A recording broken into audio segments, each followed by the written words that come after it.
ना सी होचंदी रोजलिन पट्टनायक जन्मरू सी गोटे व्यक्ति को भल पाई सी होचंदी नवीन पट्टनायक मो मन आउ कुआडे जाऊ कि केमती किछि भी परिवर्तन हो बिल्कुल नहीं सिर्फ माने डाई हार्ड फैन नवीन पट्टनायक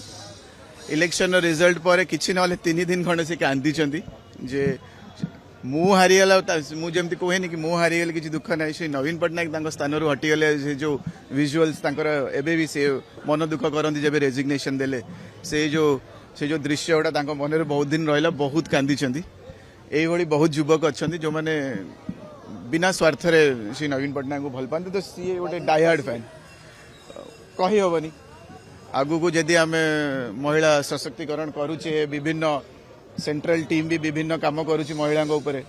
तो कहीं न बसवे शिक्षित युवक bank of America Bhaya company रे से बहुत वर्ष है कम कले बहुत एक्सपीरियंस्ड मुझे भावी अनुभव दरकार पड़े आसवे ए माटी को फेरवे पुणी सेवा करेंगे।